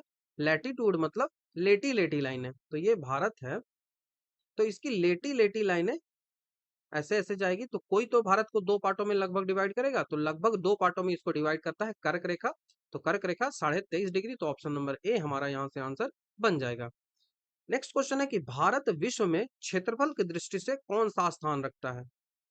भारत जो है वो विश्व में कितने कंट्री है, उसमें भारत क्षेत्रफल की दृष्टि से कौन सा स्थान रखता है। तो आप जानते होंगे कि क्षेत्रफल की दृष्टि से ये 7वां नंबर का स्थान भारत रखता है। और सबसे चौंकाने वाली बात यही है कि यहाँ पे क्षेत्रफल है वो 7वां स्थान रखता है, और इसका पॉपुलेशन जो कंट्री का है वो 70.5% ऑफ वर्ल्ड है। 17.5% जो जनता है, जो पॉपुलेशन है विश्व की, वो भारत में रहती है। और भारत के पास लैंड कितना है, भारत के पास विश्व का मात्र 2.4% ही लैंड है, लेकिन विश्व की 17.5% यहाँ पे जनसंख्या है। तो भारत की जनसंख्या काफी अधिक है। तो जनसंख्या जो है उस पे नियंत्रण करने की आवश्यकता है। इसके लिए कानून लाने की भी आवश्यकता है। और जो लोग हैं उसको भी ये इसके इसमें अवेयरनेस होनी चाहिए कि जो पॉपुलेशन है उस पे कंट्रोल किया जाए। ठीक है, तो भारत का 7वां स्थान है, ये आपको याद रखना है क्षेत्रफल के हिसाब से। और पॉपुलेशन के हिसाब से यदि पूछा जाए तो अभी तो दूसरा स्थान था, चीन पहला था और दूसरा भारत था। बाकी जब नया पॉपुलेशन आएगा तो उसमें भारत आगे निकल ही जाएगा। ठीक है। नेक्स्ट आपसे पूछा रहा है कि what is the area of India, Bharat का क्षेत्रफल कितना है। तो भारत का क्षेत्रफल है 32,87,263 वर्ग किलोमीटर। 32,87,263 वर्ग किलोमीटर। तो ऑप्शन नंबर डी आपको यहाँ से टिक कर सकते हो। नेक्स्ट क्वेश्चन पूछा जा रहा है कि इनमें से किस राज्य में सूर्योदय सबसे पहले होता है। तो आप आसानी से क्लियर कर दोगे, कहाँ होगा, ये अरुणाचल प्रदेश में होगा। तो अरुणाचल प्रदेश हमारा आंसर होगा, इसीलिए उगता हुआ सूरज का राज्य इसे कहते हैं। और यदि उगते हुए सूरज की देश की बात करें तो वो जापान हो जाएगा। ठीक है, वो जापान हो जाएगा। तो ऑप्शन नंबर सी हमारा यहाँ से आंसर हो जाएगा। नेक्स्ट आपसे पूछा रहा है कि भारत के संदर्भ में नीचे दिए गए कथनों पे विचार करिए। ठीक है, आपको स्टेटमेंट दिया गया है, उसको कंसीडर करके बताइए कि कौन सा सही है कौन सा गलत है। तो पहला स्टेटमेंट है कि भारत का क्षेत्रफल विश्व के कुल भौगोलिक क्षेत्रफल का 3% है। India's area 3% of total geographical area of world. तो ये तो सीधा सीधा गलत हो जाएगा। मैंने क्या बताया, 2.4% है और पॉपुलेशन है 17.5%। तो ये गलत हो गया पहला। दूसरा पूछा जा रहा है कि भारत की उत्तर पूर्वी सीमा पर फॉल्ट ब्लॉक माउंटेन अवस्थित है। ये फॉल्ट ब्लॉक माउंटेन अवस्थित है। जैसे फॉल्ट, ये कंसेप्चुअल चीज है, इसको समझने का प्रयास किया जाएगा, लेकिन अभी नहीं, क्योंकि जब हम माउंटेन्स पढ़ेंगे तो वहां पे माउंटेन के मैं टाइप बताऊंगा कि कौन सा फॉल्ट माउंटेन है, कौन सा ब्लैक माउंटेन है। इन सबको हम देखने का प्रयास करेंगे। तो बरनसोत पर्वत जो है वो भारत की उत्तरी पूर्वी सीमा, ये भारत है, तो भारत का उत्तरी पूर्वी सीमा ये आएगा कहीं। तो यहाँ पे बोला जा रहा है कि फॉल्ट ब्लॉक माउंटेन अवस्थित है। तो ये जो है ये भी गलत हो जाएगा। तो यहाँ से आंसर बनेगा ना तो एक और ना ही दो, दोनों में से कोई भी सही नहीं है। नेक्स्ट क्वेश्चन आपसे पूछा रहा है कि भारत का पड़ोसी देश सबसे दक्षिण में स्थित है। भारत का सबसे दक्षिण में कौन सा पड़ोसी देश स्थित है? तो मालदीव हो गया, श्रीलंका हो गया, भूटान हो गया, बांग्लादेश हो गया। तो आप यहाँ से डिसाइड करो, आंसर होगा वो मालदीव हो जाएगा। ठीक है, श्रीलंका नजदीक यहाँ से, उससे श्रीलंका से ज्यादा नजदीक मालदीव है। तो ऑप्शन नंबर ए हमारा यहाँ से आंसर बनेगा। ये आप देख सकते हो, भारत के जो नेबर कंट्री है यहाँ पे श्रीलंका आता है, ये मालदीव है। तो मालदीव केरल से नजदीक पड़ता है, ना कि श्रीलंका। तो ये आपको याद रखना है। भारत के जो नेबर कंट्री है वो यहाँ पे दिए गए हैं, अफगानिस्तान, पाकिस्तान, चाइना, भूटान, नेपाल, म्यांमार और बांग्लादेश। ठीक है, ये आपको याद रखना है। भारत के 7 नेबर कंट्री है जिनके बॉर्डर्स भी आपसे पूछे जाते हैं। तो सबसे कम जो बॉर्डर भारत से लगाता है वो लगाता है कौन सा? तो वो अफगानिस्तान कंट्री लगाता है 106 किलोमीटर, ये आपको याद रखना है। ठीक है, 106 किलोमीटर ये पॉक में लगाता है। ठीक है, पॉक ऑक्यूपाइड जो कश्मीर है वहां पे लगाता है, जो कि भारत का ही एक हिस्सा है, जिसे अवैध रूप से जो पाकिस्तानियों हैं उन्होंने कब्जा कर लिया है, बस और कुछ नहीं है यहाँ पे। जो बांग्लादेश है उसका 4096.7 किलोमीटर है। ये जो बांग्लादेश है वो इस तरह से अपनी जो सीमाएं हैं, कौन कौन से स्टेट से भारत की लगाती हैं, तो भारत के 17 स्टेट्स है जो सीमाएं लगाती हैं, और भारत में 7 कंट्री है वो सीमाएं लगाती हैं। ठीक है, लैंड और वाटर में, वाटर को अलग करना पड़ेगा, लैंड बाउंड्री नहीं लगाएगी, उसको हम अलग रखेंगे। ये दो लैंड बाउंड्री नहीं लगाती है। तो ये तो बांग्लादेश हो गया। बांग्लादेश 4096 सबसे अधिक लगाती है, और सबसे कम अफगानिस्तान लगाती है। उसी तरह से भूटान जो है वो लगाती है 699। चाइना जो है वो 3488 तीसरे नंबर पे आती है। और जो चौथे नंबर पे पाकिस्तान आता है। तो पांचवें नंबर पे जो है वो नेपाल आ जाएगा 1751, और उसके बाद म्यांमार 1683, और सबसे कम जो है वो अफगानिस्तान लगाती है। तो इस तरह से सबके नाम भी आपको दिए गए हैं जो आपको याद रखने की आवश्यकता है। इनको याद करोगे तो आप हमेशा ही भूल जाओगे। तो इसके लिए आपसे मैप पे आप प्रैक्टिस इनकी करो, मैप आप देखो तो आपको सारी चीजें ध्यान में रहेंगी। ठीक है, इसके लिए मैं मैप ही रिकमेंड आपको करूंगा। नेक्स्ट क्वेश्चन पूछा रहा है कि what is the McMahon line? McMahon line है, ये एक लाइन है, वो क्या है? तो ये भारत का मानक यमोत्तर रेखा है? नहीं, ऐसा तो हमने कहीं नहीं पढ़ा। भारत और चीन के बीच अंतरराष्ट्रीय सीमा रेखा है? तो हाँ, यही इसका आंसर होगा, भारत और चीन के बीच अंतरराष्ट्रीय सीमा रेखा है। भारत को दो बराबर भागों में बांटने वाली अक्षांश है? नहीं भाई, भारत को दो बराबर भागों में जो बांटता है वो कौन है? वो कर्क रेखा है। निकोबार द्वीप समूह से गुजरने वाली देशांतर रेखा है? नहीं, निकोबार द्वीप समूह से कहाँ गुजरेगा? तो इसका ऑप्शन क्या हो जाएगा कि international boundary line between India and China. Bharat में हर जो कंट्री है उससे भारत की बाउंड्री लगती है। 7 कंट्रियों से भारत की बाउंड्री लग रही है, लैंड वाली। तो इनसे बाउंड्री लग रही है, तो इनकी कुछ सीमाएं निर्धारित की गई है अंग्रेजों के टाइम ही। तो उन सीमाओं को आपको याद रखना होता है, क्योंकि यहाँ से सवाल पूछे जाते हैं। ठीक है, आप देख सकते हो भारत की जो सीमा है वो कहाँ से लग रही है? तो अफगानिस्तान से यहाँ पे लग रही है, पाक ऑक्युपाइड कश्मीर में लग रही है। चाइना से तो आप देख रहे हो, इतना इतनी जो सीमा है वो चाइना से लग रही है, ये वाली जो पूरा पार्ट है। आप देख रहे हो नेपाल से सीमा है, ये वाली जो पार्ट है वो नेपाल से सीमा लग रही है। ठीक है, ये पूरा पार्ट नेपाल से हो गया। इसी तरह से यहाँ पे भूटान से सीमा लग रही है। अब चाइना से यहाँ भी तो सीमा लग रही है, ये अरुणाचल प्रदेश में लग गई। म्यांमार की इतनी सीमा लग रही है, ये जो पार्ट है वो म्यांमार से लग रही है। ठीक है, बांग्लादेश से ये पूरी जो ग्रीन वाली मैं लाइन यहाँ पे कर रहा हूँ, ये बांग्लादेश से लग गई। उसी तरह से जो ये यहाँ जो पाकिस्तान है उससे इतनी सीमाएं लग गई। तो ये लैंड वाली सीमाएं होंगी, और दो जो है वो श्रीलंका और यहाँ पे मालदीव आएगा। दो जो है वो समुद्र वाली सीमाएं लगाती हैं। तो लैंड वाली और समुद्र वाली दोनों आपको याद रखनी है। तो ये 7 कंट्री हैं और उसके बाद 2 जो है वो कैसे लगाते हैं, तो 2 समुद्र वाली लगाते हैं और 7 जो है वो लैंड वाली लगाते हैं। जिनमें पाकिस्तान जो है वो समुद्र वाली भी लगाता है, बांग्लादेश है वो समुद्र वाली भी लगाता है, म्यांमार जो है वो समुद्र वाली भी लगाता है। ठीक है? तो कई सारे सवाल बन सकते हैं, जब आप मैप में प्रैक्टिस इन सब की करोगे तो चीजें आपको ध्यान में रहेंगी, नहीं तो आप सारी चीजों को भूल जाओगे, क्योंकि रटना काफी मुश्किल होता है। जो पाकिस्तान का बॉर्डर है, जिसको हम रेड क्लिफ लाइन बोलते हैं, ठीक है, पाकिस्तान का जो बॉर्डर भारत से लगता है उसको हम रेड क्लिफ लाइन बोलते हैं। सबका जो नाम है वो अलग अलग दिया गया है। तो पाकिस्तान का जो भारत से लग रहा है बाउंड्री, उसको बोलते हैं रेड क्लिफ लाइन। ठीक है, जो कि 3323 किलोमीटर है, 3323 किलोमीटर है। और यही रेड क्लिफ लाइन है वो बांग्लादेश से भी अलग करता था शुरू में।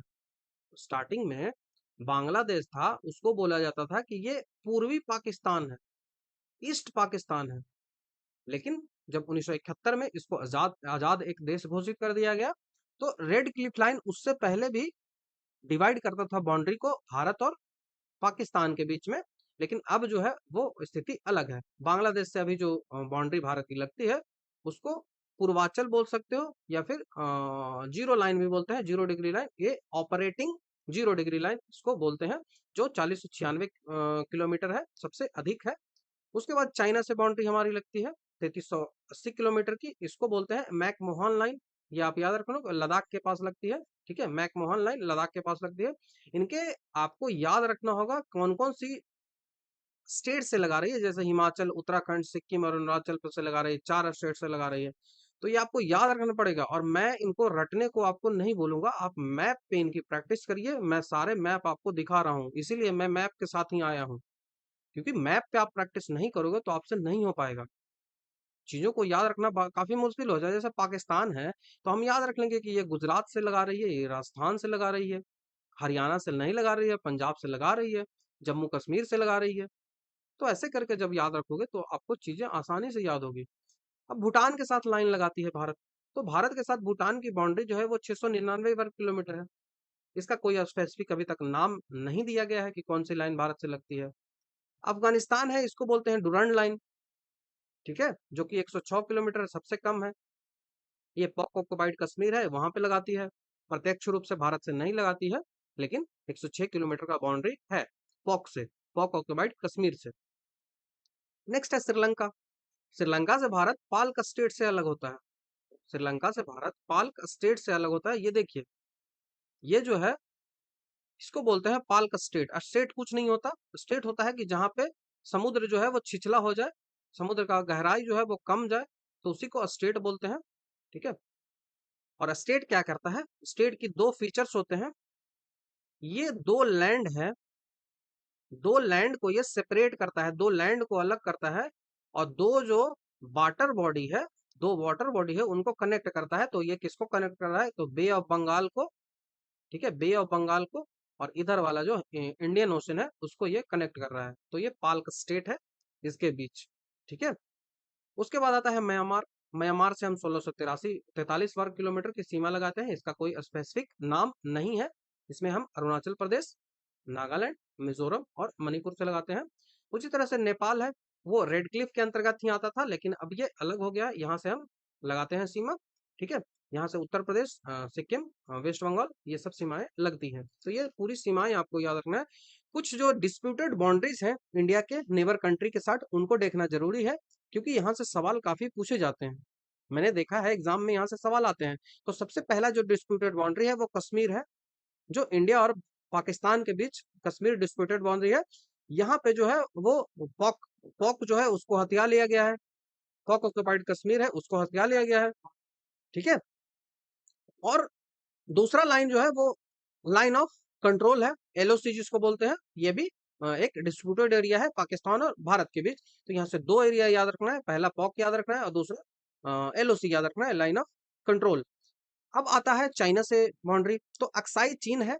अक्साई चीन का जो पार्ट है, यदि मैं इसको मैप में यदि आपको दिखाऊं, तो ये जो पार्ट आपको दिख रहा है ना, ये वाला, ये मैं यहाँ पे जो ऐसे कर दिया, यही पार्ट, इसको मैं यदि क्लियर करके आपको दिखा दूं, तो ये पूरा पूरा पार्ट, ये जो है ये अक्साई चीन है। ठीक है, ये अक्साई चीन है जिसको चीन ने हथिया लिया है, और इधर वाला जो कश्मीर का पार्ट है इसको पाकिस्तान ने हथिया लिया है। तो बात मात्र इतना ही बचता है। ठीक है, भारत के पास मात्र इतना ही बचता है।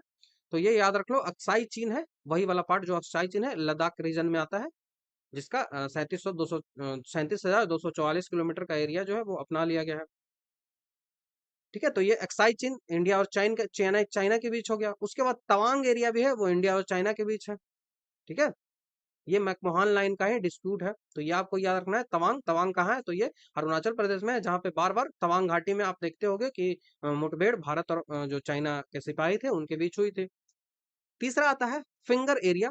फिंगर एरिया कहाँ है? तो ये भी इंडिया और चाइना के बीच ही है। फिंगर एरिया जो है ईस्टर्न लद्दाख का जो पार्ट है वहां पे आती है, जहां पे लाइन ऑफ एक्चुअल कंट्रोल है। एक एलओसी मैंने बताया, ये एलएसी है, लाइन ऑफ एक्चुअल कंट्रोल। ये इंडिया और चाइना के बीच में डिस्प्यूटेड एरिया है।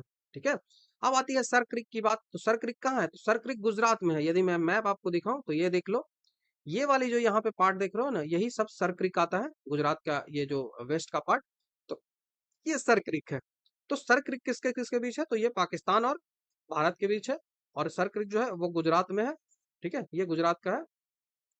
उसके बाद आता है न्यू मूर या फिर साउथ तलापति आइलैंड, जो कि इंडिया और बांग्लादेश के बीच है। न्यू मूर द्वीप जो है वो गंगा का जो पानी गिरता है ना वेस्ट बंगाल में, तो वहीं पे न्यू मूर द्वीप बनाती है। तो ये जो डिस्प्यूटेड एरिया है बे ऑफ बंगाल के पास, ये बांग्लादेश और इंडिया के बीच है। ठीक है, न्यू मूर आइलैंड और साउथ तलापति आइलैंड, ये दो डिस्प्यूट है, वो इंडिया और बांग्लादेश के बीच है। काला पानी काफी न्यूज में रहा था, इंडिया और नेपाल के बीच है। काला पानी रीजन जो है वो पिथौरागढ़ जो डिस्ट्रिक्ट है यूके यूके का, यूके मतलब उत्तराखंड होगा, ना कि यूनाइटेड किंगडम। तो ये पिथौरागढ़ डिस्ट्रिक्ट के पास आता है, इंडिया और नेपाल के बीच ये डिस्प्यूटेड एरिया है। उसी प्रकार से जो काली रिवर है, काली नदी है, वो भी डिस्प्यूटेड एरिया है। किसके किसके बीच? तो वो इंडिया और नेपाल के बीच। सुस्ता एक और जगह है, सुस्ता, वो भी इंडिया और नेपाल के बीच डिस्प्यूटेड एरिया है, जो कि जो गंडक रिवर है वहां से ये डिस्प्यूट होता है पानी को लेकर। तो ये इंडिया का मैप है, उनके डिस्प्यूटेड जो एरिया है उनको दिखा दिया गया है। जैसे ये सियाचिन है, ये सियाचिन ग्लेशियर है। ये मैंने बताया था कि अक्साई चीन देखिए है। ये पाक ऑक्युपाइड कश्मीर है। ठीक है, ये पाक ऑक्युपाइड कश्मीर है। ये काला पानी है, पिथौरागढ़ डिस्ट्रिक्ट और नेपाल के बीच। और ये वाला जो पार्ट है वो अरुणाचल प्रदेश का इंडिया और चाइना के बीच का डिस्प्यूटेड एरिया तवांग मैंने बताया था। तो डिस्प्यूटेड एरिया का मैंने मैप भी लगा दिया, जिससे आपको चीजें आसानी से समझ में आ जाए, क्योंकि मैप काफी अधिक जरूरी होता है पढ़ना। तो सारी चीजें मैंने आपको बता दी। ये एक्साई चीन है, यहाँ पे पाक ऑक्युपाइड कश्मीर है, और ये वाला काला पानी है, और ये तवांग वाला एरिया है। ठीक है, तो समझ में आपको आ गया होगा। वही चीजों को यहाँ पे बड़ा करके मैंने दिखा दिया है। ये वाला जो पार्ट आएगा कहाँ आएगा? तो ये काला पानी आ जाएगा। इंडिया कंट्रोल कश्मीर यही बस बचता है। ये वाला जो है वो कहाँ आ जाएगा? तो ये एक्साई चीन में आ जाएगा, ये पाको कोवाइड कश्मीर में आ जाएगा। तो भारत के पास बस यही बचता है, इतना जो पार्ट है ना, यही बचता है। दोनों तरफ से छीन लिया गया है दूसरे देशों के द्वारा, एक तरफ से पाकिस्तान के द्वारा, एक तरफ से चाइना है उसके द्वारा। तो ये अक्साई चीन वाला ये पार्ट आ गया, और ये पाक ऑक्युपाइड कश्मीर है, और कश्मीर का इतना ही एरिया बचता है। तो ये आप मैप से विजुलाइज चीजों को कर रहे हो। ये एक मैप है जिसमें ब्रॉडली सारी जो डिस्प्यूटेड एरिया है उन सबको बताया गया है। काला पानी हो गया, सुस्ता हो गया, सारी चीजें आपको बताया गया है। सरक्रिक भी यहाँ पे बताया गया है। हर जो बाउंड्री डिस्प्यूटेड है उनको डिटेल से यहाँ पे बता दिया गया है। तो आप इनको आसानी से पढ़ सकते हो। ठीक है, इनको जब पीडीएफ मिलेगा तो उसमें जूम कर कर पढ़ सकते हो, या फिर मैं इसका जो पिक्चर है वो सेंड कर दूंगा। यदि आपको चाहिए तो आप कमेंट में बता देना कि हाँ मुझे ये पिक्चर भी चाहिए। नेक्स्ट क्वेश्चन है कि 8 degree channel distinguish which of the following. जो 8 डिग्री चैनल है वो किसको किसको अलग करता है? तो सबसे पहले चैनल में हम बात करें कि चैनल आखिर होता क्या है, तो कुछ नहीं है, ये अर्थ है। तो मैंने बोला कि ये लाइन ऐसे ऐसे जा रही है, लैटिट्यूड लाइन है वो इस तरह से जा रही है। तो ये समुद्र में भी जा रही है और लैंड पे भी जा रही है। तो कहीं कहीं जो है वो दो, ये जो दो लैंड है, ये एक लैंड है और ये एक लैंड है, इनके बीच जब समुद्र का पानी छिछला होता चला जाता है, समुद्र का पानी जब छिछला मतलब उसकी हाइट जो है वो कमते चली जाती है, तो वहां पे पानी कम हो जाता है, जिस कारण से उसको चैनल बोलते हैं, उसको चैनल बोलते हैं। ठीक है, तो ये 8 डिग्री चैनल कुछ नहीं है। चैनल आपको समझ में आ गया होगा कि क्या होगा। ये क्या करता है, ये दो वाटर बॉडी को दो वाटर बॉडी को जोड़ता है और दो लैंड को अलग करता है। तो कई सारे चैनल्स हैं जो आपको पढ़ना है। तो हम सबसे पहले 8 डिग्री आपसे पूछा जा रहा है, तो ये किसके किसके बीच है? तो भारत और श्रीलंका के बीच 8 डिग्री कैसे हो सकता है भाई? लक्षद्वीप और मालदीव के बीच, अंडमान और निकोबार द्वीप के बीच, इंदिरा पॉइंट और इंडोनेशिया के बीच। तो इसका जो आंसर होगा वो लक्षद्वीप और मालदीव के बीच होगा। ऑप्शन नंबर जो यहाँ पे बी कर लो, सारा में सारा ए हो गया है, तो ये ऑप्शन नंबर बी हमारा यहाँ से आंसर बन जाएगा। ठीक है, ऑप्शन नंबर बी। सारे जो चैनल्स हैं वो मैंने यहाँ पे लिख दिया है। तो हम 8 डिग्री चैनल किसके किसके बीच है?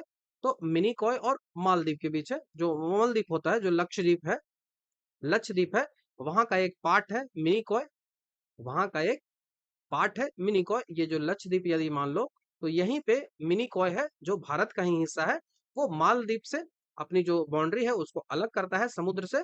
तो वही जो है वो 8 डिग्री चैनल कहलाता है। 8 डिग्री क्या है? 8 डिग्री कुछ नहीं है, 0 डिग्री से लेके कर्क रेखा चल रही है, तो कहीं तो 8 डिग्री आएगी, तो यही 8 डिग्री है। और यहाँ पे दो बॉडी है, दो दो जो कंट्री है, उसको यदि वो अलग कर देता है तो उसको नाम दे दिए कि वो 8 डिग्री है। तो यही 8 डिग्री है जो कि मिनिकॉय और मालदीव के बीच अलग करता है।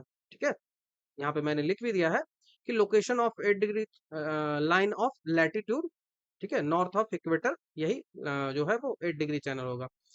उसके बाद 6 डिग्री चैनल मैं सबसे पहले देख रहा हूँ।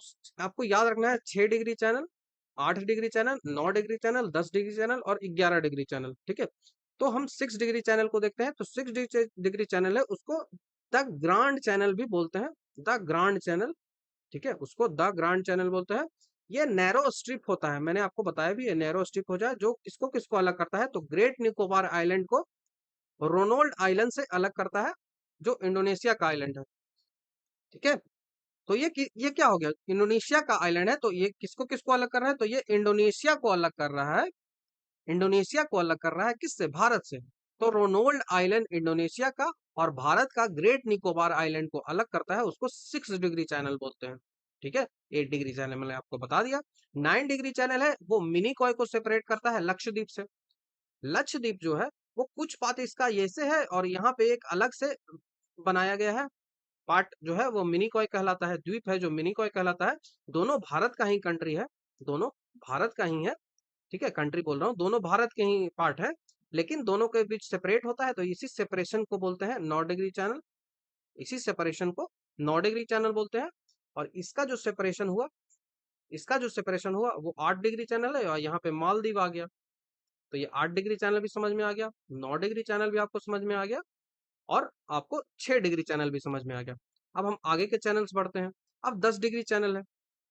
10 डिग्री चैनल क्या है? कि ये अंडमान एंड निकोबार द्वीप को अलग करता है। 10 degree channel Andaman and Nicobar द्वीप जो समूह है उनको अलग करता है। तो देन 10 डिग्री बीच में आता है। तो बेसिकली आपसे पूछा जाए कि 10 डिग्री चैनल किसको किसको अलग करता है, तो नॉर्मल सवाल में आपको क्या रहेगा? नॉर्मल सवाल में यही रहेगा कि अंडमान एंड निकोबार को अलग करता है। लेकिन अंडमान भी है, वो कई पार्टों में बटा हुआ है, और उसी तरह से जो निकोबार द्वीप समूह है वो भी कई पार्टों में बटा हुआ है। तो आपसे जब सवाल पूछ लिया जाए कि कौन से द्वीप को अलग करता है, तो 10 डिग्री चैनल है वो लिटिल अंडमान और कार निकोबार को अलग करता है। ठीक है, लिटिल अंडमान और कार निकोबार को। जैसे ये अंडमान द्वीप है, तो अंडमान द्वीप ऊपर कई सारे द्वीपों में बटा हुआ है। ठीक है, तो जो द्वीप है, वो ऊपर वाला जो है, वो ऊपर वाला जो द्वीप है वो कहलाएगा कि वो लिटिल अंडमान है। लिटिल अंडमान है। नीचे वाला जो कहलाएगा वो क्या कहलाएगा? तो वो कार निकोबार कहलाएगा। ठीक है, कार निकोबार कहलाएगा। तो इन दोनों को अलग करता है वो 10 डिग्री है। और यदि आपसे नॉर्मल पूछ लिया जाएगा तो आपसे पूछा ही जाएगा कि जो नॉर्मल है वो अलग किसको किसको अलग करता है, तो वो नॉर्मल अलग करता है अंडमान एंड निकोबार को। लेकिन जब टफ किया जाएगा तो इस तरह से सवाल पूछा जाएगा। उसके बाद 11 डिग्री चैनल है।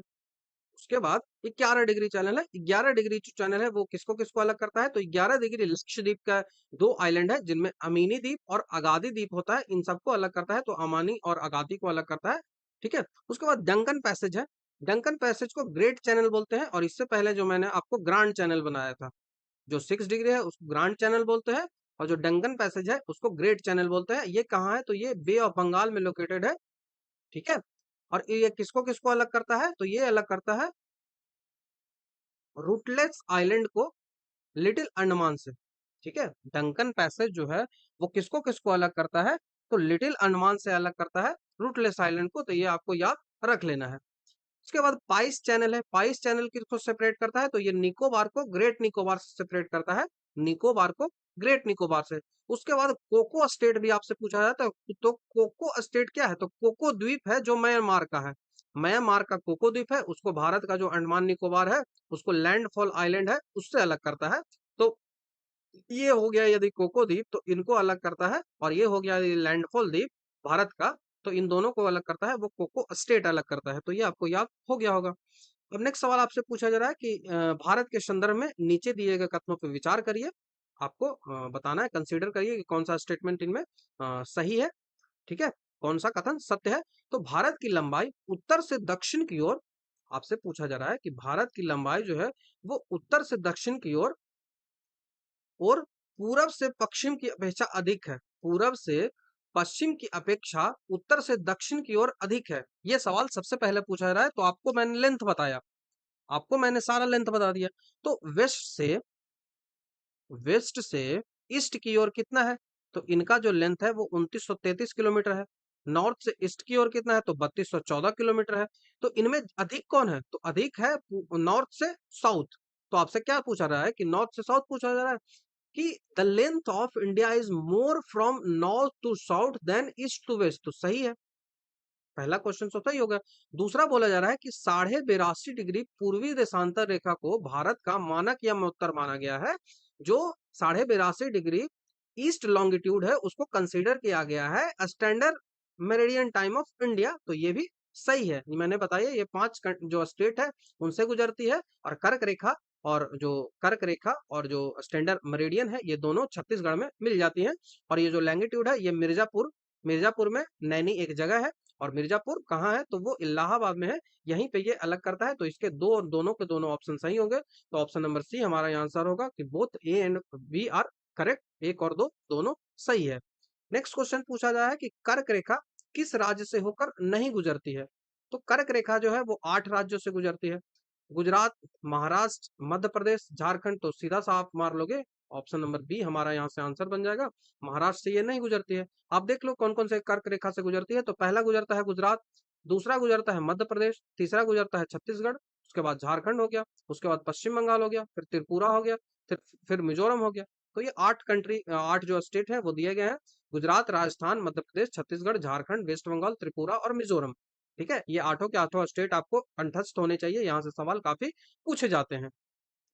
ये है क्या है, 23.5 डिग्री बोलते हैं, तो 23.5 डिग्री भी पूछा जाता है, तो ये आपको याद रख लेना है।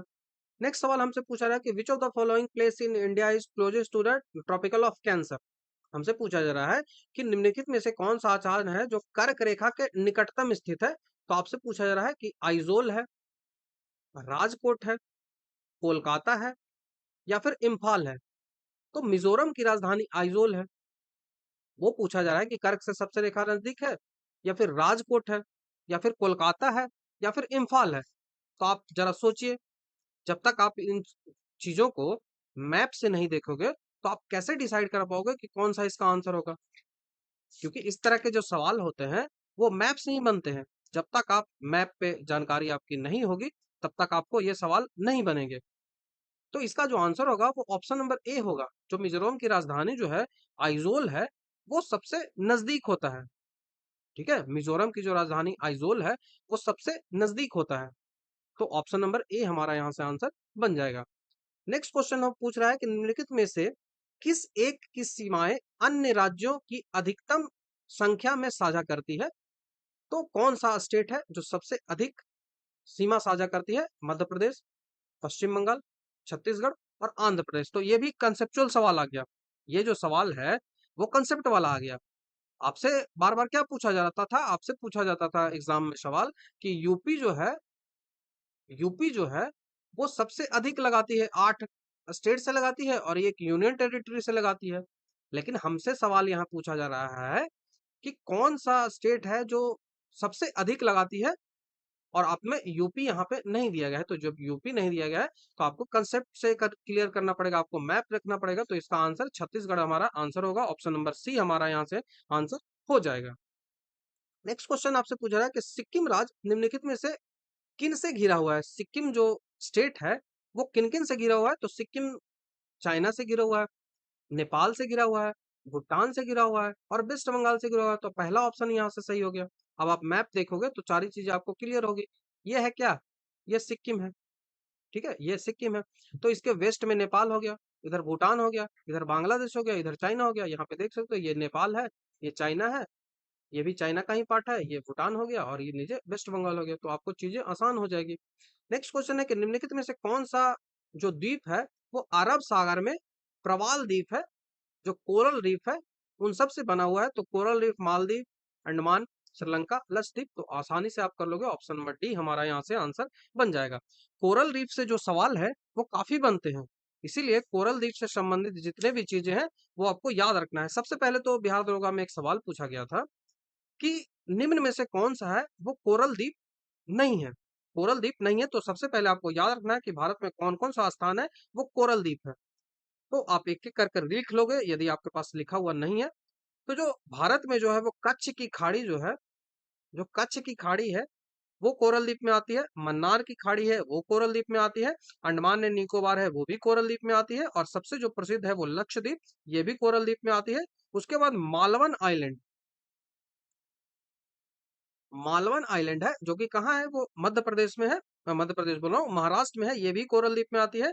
और मिनी कॉय में भी है, जो मिनी कॉय है लक्षद्वीप का वहां पे भी है। लेकिन ऑप्शन में एक दिया हुआ था कैम्बे, ऑप्शन में एक दिया हुआ था कैम्बे की खाड़ी है, वहां पे भी है। तो ये कैम्बे की खाड़ी जो खंबात की खाड़ी है यहाँ पे नहीं है। तो ये आपको याद रख लेना है। सॉरी चीजें मैंने आपको बताई, इसको नोट कर लीजिएगा क्योंकि ये एग्जाम में पूछा हुआ सवाल है, उसी को मैं यहाँ पे बता दे रहा हूँ। भारत का राष्ट्रीय प्रवाल भित्ति अनुसंधान केंद्र आपसे पूछ लिया जाए, आपसे पूछा जाए कि national coral reef research centre है वो कहाँ है, तो वो पोर्ट ब्लेयर में है। अंडमान निकोबार की राजधानी जो है वो पोर्ट ब्लेयर, वहां पे ये अवस्थित है। कोरल रीफ होता क्या है? तो कोरल रीफ कैल्शियम कार्बोनेट की एक परत होती है जो कीड़ों जब मरते हैं तो उन पे ये चढ़ जाती है। कोरल रीफ कहाँ पाए जाएंगे इससे भी संबंधित आपसे सवाल पूछा जाएगा। तो कोरल रीफ हमेशा स्वच्छ पानी में मिलते हैं, गंदे जल में नहीं मिलेगी। और वैसे ही पानी में मिलेगी जिनकी लवणता, जिनकी सैलिनिटी जो है वो 27 से 30% इनकी सैलिनिटी होनी चाहिए। इनका जो टेम्परेचर होना चाहिए वो 20 से 21% 21 डिग्री सेल्सियस इनका टेम्परेचर होना चाहिए। इनकी जो गहराई है वो 60 से 70 मीटर इनकी गहराई होनी चाहिए। तो ये सवाल कोरल रीफ से संबंधित है, ये पूछ लिया जाता है। कोरल रीफ जो है वो सबसे बड़ा कोरल रीफ कौन है? तो यदि ये ऑस्ट्रेलिया का मैप आप मान लो इस तरह से कुछ ऑस्ट्रेलिया है, तो यहाँ पे ऑस्ट्रेलिया का जो पूर्व में पार्ट है, नॉर्थ ईस्ट में ऑस्ट्रेलिया का पार्ट है, उसको बोलते हैं ग्रेट बैरियर रीफ। ये सबसे बड़ा कोरल रीफ है पूरी दुनिया का। तो ग्रेट बैरियर रीफ आपको याद रखना है। तो ये कोरल रीफ से संबंधित कुछ फैक्ट्स थे। नेक्स्ट है कि निम्नलिखित में से कौन सा एक शहर जो है वो पोर्ट ब्लेयर से भौगोलिक रूप से सबसे नजदीक है? आपसे सवाल पूछा जा रहा है कि पोर्ट ब्लेयर से भौगोलिक रूप से सबसे नजदीक इनमें से कौन सा है? तो पोर्ट ब्लेयर से सबसे भौगोलिक रूप से कौन होगा? कोलकाता, कुआलालंपुर, सिंगापुर या फिर यंगून। यंगून कहाँ है? तो यंगून कहाँ है? तो यंगून हो जाएगा वो अंडमान एंड निकोबार में।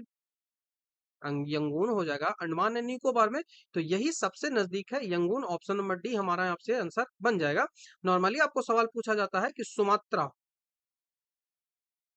सुमात्रा जो है वो अंडमान एंड निकोबार से सबसे नजदीक होता है, लेकिन आपसे सुमात्रा तो यहाँ ऑप्शन में ही है। तो यंगून आपको यहाँ पे याद रखना है। ये आप देख सकते हो कोलकाता से 1255 किलोमीटर है, चेन्नई से 1191 किलोमीटर है और ये यंगून यहाँ से आ जाएगा तो ये यहाँ पे है, ठीक है। तो ये आपको याद रखना है। सबसे क्लोजेस्ट जो है वो इस तरह से आपको प्लेसेस दिए गए हैं, तो यंगून आपको याद रखना है। नेक्स्ट क्वेश्चन है कि म्यांमार के साथ भारत के कितने राज्यों की सीमा लगती है? इस तरह के सवाल काफी पूछे जाते हैं। तो म्यांमार के साथ सीमा लगती है कितने स्टेटों की? तो जब तक आप मैप नहीं करोगे तो आपको क्लियर नहीं होगा। तो ऑप्शन नंबर सी हमारा यहाँ से आंसर हो जाएगा। म्यांमार के साथ 4 स्टेट्स हैं, उनकी सीमा लगती है। आप इस तरह से मैप से देख सकते हो। अरुणाचल प्रदेश की लगती है, नागालैंड की लगती है, मणिपुर की लगती है और मिजोरम की लगती है। ठीक है, अरुणाचल प्रदेश, नागालैंड, मणिपुर, मिजोरम। ये यहाँ से लिख सकते हो, अरुणाचल प्रदेश, नागालैंड, मणिपुर और मिजोरम। हाँ, मणिपुर और मिजोरम, यहाँ पे नीचे मिजोरम है। नेक्स्ट पूछा रहा है कि ज्वालामुखी द्वीप जो है वो बैरन आइलैंड कहाँ स्थित है? तो भारत में एक ही ज्वालामुखी द्वीप है, बैरन, जो कि एक्टिव है, और नारकोंडम है जो एक्टिव नहीं है, तो ये भारत में स्थित है। तो ऑप्शन नंबर बी हमारा यहाँ से आंसर हो जाएगा। भारत में दो वोल्केनो है, एक नारकोंडम द्वीप है और एक बैरन द्वीप है। ठीक है, एक नारकोंडम है, एक बैरन द्वीप है। तो यहीं से सवाल हमको पूछा जाता है। तो बैरन आइलैंड जो है वो नॉर्थ पोर्ट ब्लेयर से 137 किलोमीटर में है, नॉर्थ ईस्ट में। ये पोर्ट ब्लेयर है, ये मान लो पोर्ट ब्लेयर है, तो यहाँ से नॉर्थ ईस्ट में है। तो ये भी आपको याद रखना है, नॉर्थ ईस्ट में है और कितना है, तो ये भी आपको याद रखना है, 138 किलोमीटर है। ये सवाल आपसे पूछा जाता है। तो अंडमान एंड निकोबार में यही एक एक्टिव वोल्केनो है, वो बैरन द्वीप है। ठीक है, यही एक्टिव वोल्केनो एकमात्र है, वो बैरन द्वीप ही है। और नारकोंडम जो है वो सुषुप्त अवस्था में है। नारकोंडम जो है वो अभी तक इसमें कोई उद्गार देखने को नहीं मिला है। लेकिन जो बैरन द्वीप है वो सक्रिय ज्वालामुखी है, जहां पे 1787 ईस्वी में, 1787 ईस्वी में, आप डेट भी याद रख लो, 1787 में पहली बार उद्गार हुआ था। और सबसे लेटेस्ट जो इसमें उद्गार हुआ है वो 2005 से 2006 में हुआ था। ठीक है, तो इस तरह से सवाल भी आपसे यदि पूछ लिया जाए तो आप आसानी से इनको कर सकते हो। नेक्स्ट सवाल आपसे पूछा रहा है कि which of the following Indian state touches the boundary with of China? China के साथ कौन सा बाउंड्री लगाता है? तो पश्चिम बंगाल, सिक्किम, हिमाचल प्रदेश या उत्तराखंड। तो आप जब मैप देखोगे तो आपको पता चलेगा कि पश्चिम बंगाल जो है वो बाउंड्री नहीं लगाती है, लेकिन सिक्किम लगाती है, हिमाचल लगाती है, उत्तराखंड लगाती है। तीनों के तीनों लगाती है। तो 2 3 4 हमारा आंसर हो जाएगा। 2 3 4 ऑप्शन नंबर डी में है, तो ऑप्शन नंबर डी हमारा यहाँ से आंसर हो जाएगा। आप देख सकते हो, जम्मू कश्मीर लगाती थी, यूटी, हिमाचल प्रदेश हो गया, सिक्किम हो गया, उत्तराखंड हो गया, अरुणाचल प्रदेश हो गया। यहाँ से आप देख सकते हो गलवान घाटी भी एक डिस्प्यूटेड एरिया है, इसको भी आप ऐड कर लोगे डिस्प्यूटेड एरिया में। ठीक है, गलवान घाटी। तो आप चाइना की सीमाएं देख लिए, हिमाचल प्रदेश से लग रही है, उत्तराखंड से लग रही है, जम्मू एंड कश्मीर जो यूटी है उससे लग रही है, और फिर तो जम्मू एंड कश्मीर से नहीं लगेगी, इसको करेक्ट करिएगा, ये किससे लगेगा, तो लद्दाख से लगेगा। और उसके बाद अरुणाचल प्रदेश से लग रही है। तो आशा करता हूँ आप समझ गए होंगे। आप नेक्स्ट क्वेश्चन आपसे पूछ रहा है कि निम्नलिखित में से कौन सा कथन है वो गलत है? विच of the following statement is incorrect? तो पहला पूछा जाए कि अरब सागर उत्तर पश्चिमी पठार में ज्वालामुखी विस्फोट का परिणाम है, जिनके परिणाम स्वरूप पश्चिम भाग नीचे पैस कर, मतलब नीचे दबकर महासागरीय जल जो है वो भर गया। ये सवाल आपसे पूछा जा रहा है कि जो अरब सागर है वो क्या है, तो वो पश्चिमी पठार में ज्वालामुखी विस्फोट हुआ, उसके कारण से वो नीचे दब गया और वहां पे पानी भर गया। ये सवाल पूछा रहा है, तो ये गलत है या सही है? तो ये जो है वो सही है। जो अरेबियन सी है वो वोल्केनिक इरप्शन के कारण, जो नॉर्दर्न प्लेट्यू में वोल्केनिक इरप्शन हुआ, उसके कारण से उसका जो वेस्टर्न पार्ट है वो नीचे चला गया और उसमें जो है वो पानी भर गया, वो जल से भर गया। तो उसी को इंडियन जो ओशन बोल दिए। तो ये सही है, इसी तरह से बना है। दूसरा बोल रहा है कि शिमला, डलहौजी, नैनीताल और मसूरी जो है वो हिल स्टेशन है, जो कि लघु हिमालय में अवस्थित है।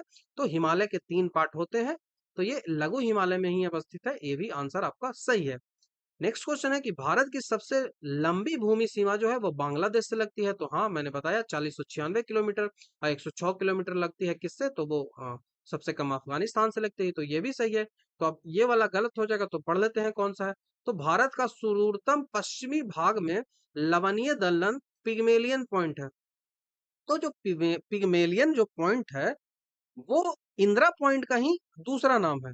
इंदिरा पॉइंट का ही दूसरा नाम है, जो कि भारत का सुदूर सुदूर दक्षिण क्षेत्र है।